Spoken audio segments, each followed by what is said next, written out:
मैं डॉक्टर आनंद प्रदीक्षित हूँ, retired assistant commissioner. ISPCS aspirants के लिए इस चैनल पर मैं 6.5 साल से रेगुलरली प्रेजेंट हूँ। आजकल थोड़ा इरेगुलर हो गया हूँ। एक बहुत स्मरणीय बात आपसे शेयर कर रहा हूँ, आपके काम की है, पूरा वीडियो देख लें और कृपया हाई स्पीड पर चला के ना देखें। इतनी जल्दी का क्या काम है? क्या करोगे आखिर? टाइम बचा के क्या करोगे? एक बार दिल से ये सोच लो कि अगर किसी वीडियो को डबल स्पीड पे चलाने से जो टाइम बचता है, उस टाइम में आप करेंगे क्या? वीडियो का सारा इफ़ेक्ट ही ख़त्म हो जाता है। जो दिल पर गहरा छाप छोड़ना चाहिए वो तभी छूटती है जब आप समय निकालकर उस वीडियो को पूरा सही स्पीड पर देखते हैं।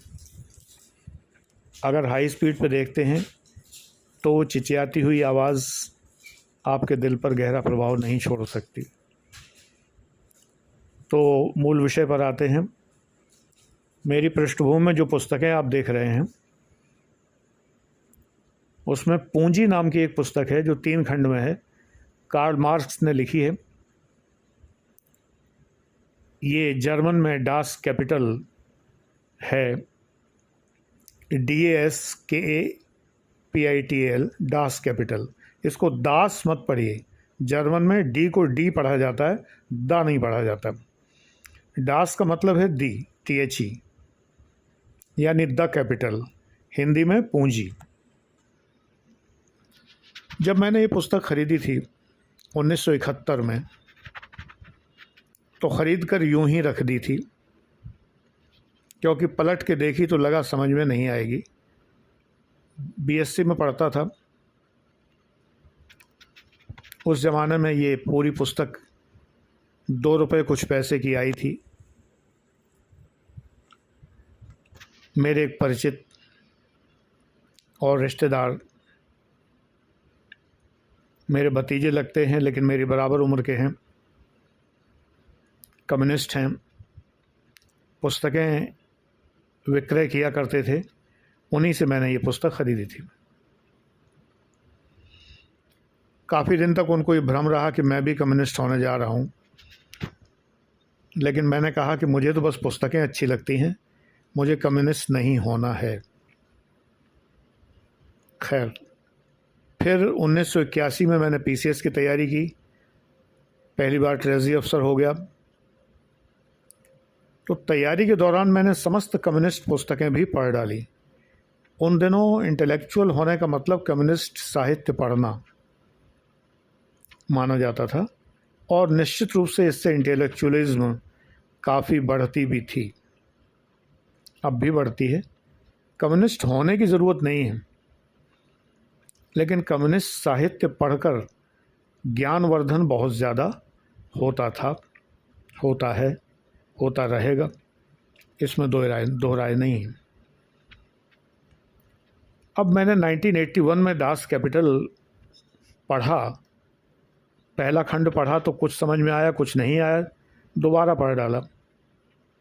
मैं सोते समय रोज़ाना 50 पेज 60 पेज पढ़ता था। दूसरी बार पढ़ने में काफ़ी कुछ समझ में आ गया। मेरा विषय भी सोशलॉजी था, 5 ऑप्शनल होते थे उस समय, मैथ्स मिलाकर।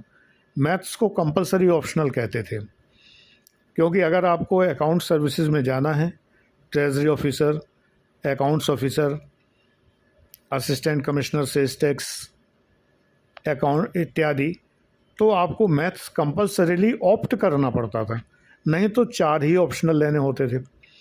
तो मैथमेटिक्स को कंपलसरी ऑप्शनल कहा जाता था। बाकी मेरे 4 विषय थे। पहले साल में एक विषय केमिस्ट्री था, हिस्ट्री था, वर्ल्ड हिस्ट्री अलग विषय होता था, वो भी था, और सोशलॉजी।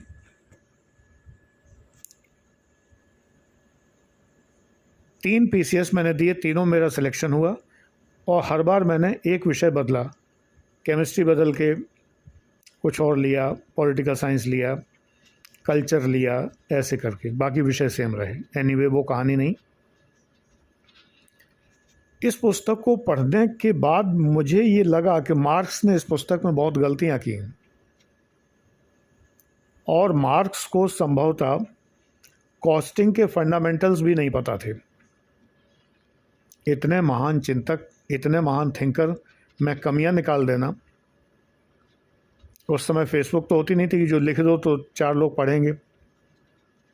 मैंने समाचार पत्र में लिखा, मैं उन्होंने लिखता था, 500 आर्टिकल मेरे छप चुके थे और विभिन्न समाचार पत्रों में लिखता था, देश के स्टैंडर्ड समाचार पत्रों में। उसी पैटर्न पर मेरे शिष्य लालजी जायसवाल आजकल लिखते हैं। तो मैंने समाचार पत्रों में लिख डाला मार्क्स के खिलाफ। सराहना भी मिली, विरोध भी हुआ, लोग नाराज़ भी हुए, व्यक्तिगत पत्र भी आए, तमाम बातें हुई। लेकिन मैंने लिखा, दैनिक जागरण में लिखा, अमर उजाला में लिखा, लोकल अखबारों में लिखा और ये लिखा कि मार्क्स को कॉस्टिंग के प्रिंसिपल्स नहीं आते थे, क्योंकि कॉस्टिंग के उन प्रिंसिपल्स का विकास ही नहीं हुआ था उस ज़माने में। इसलिए मार्क्स की दास कैपिटल में ये कमी पाई जाती है कि उन्होंने कहा कि एक शर्ट अगर 100 रुपये की बिकती है बाज़ार में, तो उसमें टेलर का जो श्रम का मूल्य है वो बहुत कम सम्मिलित है। लेकिन मार्क्स ये भूल गए कि मशीनरी लगी है, जिस ज़मीन पर वो फैक्ट्री लगी है उस ज़मीन की भी कुछ कॉस्ट है और तमाम सारी ओवरहेड्स हैं, बहुत सारे खर्चे हैं। अकाउंटिंग के सामान्य सिद्धांतों का मार्क्स को ज्ञान नहीं था और नहीं था। ये बात दास कैपिटल पढ़ के भी समझ में आती है। एएमपी पढ़ी मैंने, एशिया मोड ऑफ प्रोडक्शन, वो भी पढ़ी। और इसके अलावा और भी पुस्तकें जो जर्मन में थी, मैं उस समय मैं जर्मन सीख चुका था और जर्मन मुझे बहुत अच्छी आती थी, अब तो भूल गया। तो वो पुस्तकें पढ़ने के बाद मुझे पता चला कि मार्क्स ने एशिया के प्रोडक्शन को ही ठीक से नहीं समझा है। इस पर भी मैंने एक लेख लिख डाला एएमपी के ऊपर। ग्रोनराइज के ऊपर लिखा। ग्रोनराइज का मतलब ज़मीन का ऊपर उठना। ग्रोनराइज उन्होंने लिखी, वो मैंने जर्मन में ही पढ़ी थी। उसको ट्रांसलेट करके मैंने नोट्स बनाए और फिर उस पर लेख लिख डाले। विद्वत जगत में यानी विद्वानों के संसार में बड़ी ही खलबली मची। इवन जनवादी लेखक संघ के उस समय अध्यक्ष भैरव प्रसाद गुप्त ने भी संज्ञान लिया। अमरोहा में मीट हुई, तब तक रिज़ल्ट आ गया था, मैं सेलेक्ट हो गया था। ट्रेजरी अफसर मुरादाबाद पोस्टिंग हो गई थी, ट्रेनिंग हो चुकी थी जब मैंने ये लेख लिखे ग्रोनराइज वाले। तो मैंने चर्चा की, अमरोहा में मीट हुई, सम्मेलन हुआ जनवादी लेखक संघ का, मैं वहाँ गया और मैंने मंच से बोलने का आग्रह किया कि मैं ये बोलना चाहता हूँ, ग्रोनराइज के ऊपर मैं बोलना चाहता हूँ, जो पुस्तक मार्क्स ने लिखी है। मार्क्स और एंगिल्स ने जो पुस्तक लिखी थी वानर से नर तक, उसकी चर्चा भी मैंने की। लोग सुनकर सन्न रह गए। कम्युनिस्टों के बीच कोई आदमी कार्ल मार्क्स की आलोचना कर रहा हो, यानी घोर अनुयायियों के बीच में जवाब नहीं आया। अगले दिन समाचार पत्रों में इतनी ज़बरदस्त कवरेज थी कि देखकर लोग दंग रह गए कि जनवादी लेखक संघ से ज़्यादा प्रशंसा बटोर ले गए ट्रेजरी ऑफिसर मुरादाबाद। मुझे डीएम ने बुलाया अगले दिन, कहा कि तुम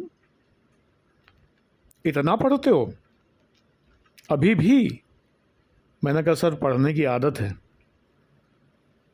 बोले तुम आईएएस में क्यों नहीं बैठे? मैंने कहा सर मेरी उम्र निकल गई थी, मैं बैठ नहीं सकता था, 26 साल। बोले अच्छा हाँ ये बात तो है, क्योंकि जब मैं ट्रेजरी अफसर हुआ तो जिलाधिकारी के सामने ही था, वो समझ रहे थे कि इनकी उम्र उस समय नहीं रही होगी। उन्होंने इस चीज़ को रियलाइज़ किया। उन्होंने कहा तुम पहले एग्ज़ाम में नहीं बैठे कभी? मैंने कहा नहीं सर, पहली बार ही बैठा हूँ और पीसीएस में बैठा हूँ। आईएएस की उम्र निकल चुकी थी। तो बोले इससे पहले क्यों नहीं बैठे जब इतना पढ़ते हो? मैंने कहा सर मुझे प्रोफेसर होना था, मैं नहीं हो पाया। मेरा ये दुखद पहलू है, दुखती रग है कि मैं प्रोफेसर होना चाहता था, मैं नहीं हो पाया। 5 साल टेम्परेरी नौकरी की है मैंने। रोज़ तलवार सर पर लटकती थी कि आज चली जाएगी कि कल चली जाएगी, क्योंकि किसी प्रोफेसर की एफजी पे आया था, उनके बदले पर आया था, वो पीएचडी करने गए हुए थे। ऐसी 2 नौकरियां मैंने की केमिस्ट्री के प्रोफेसर की। रोज़ ही डर लगा रहता था कि अगर उनकी पीएचडी पूरी हो गई और वो आ गए तो मेरी नौकरी गई। वैसे मेरी नौकरी 2.5 साल की थी, लेकिन अगर वो 2.5 साल के पहले आ जाते प्रोफेसर तो उसी दिन मेरी नौकरी ख़त्म। 2.5 साल बाद वैसे भी नहीं रहनी थी, क्योंकि वो कॉन्ट्रैक्ट था 2.5 साल का। तो 2.5 साल की तो तलवार लटकी ही हुई थी, लेकिन मुझे परमानेंट नौकरी प्रोफेसर की नहीं मिली। अगर मुझे मिल जाती तो मैं पीसीएस ना होता, ये गारंटेड है। मैं लेखक होता, प्रख्यात लेखक होता, ये तय बात है, और इस पर मुझे विश्वास है। तो मैं तुम लोगों से ये बताना चाहता हूँ कि अध्ययन, गहन अध्ययन, गहरा अध्ययन आपको फल देता है। मुझे उसका फल मिला। जितनी परीक्षाएं मैंने दी, 3 पीसीएस यूपी के दिए, 1 एमपी का दिया, चारों मेरा सिलेक्शन है। जहाँ पर भी आप हाथ डालेंगे सफलता कदम चूमेगी, ये बिल्कुल ही गारंटेड है, निश्चित और सुनिश्चित है। इसलिए पढ़िए, ज़्यादा से ज़्यादा पढ़िए, मन लगा के पढ़िए, सिलेबस देख के पढ़िए, बैक ईयर पेपर देख के पढ़िए, नोट्स बनाइए, रिवाइज़ करिए, तभी सिलेक्शन होगा। God bless you.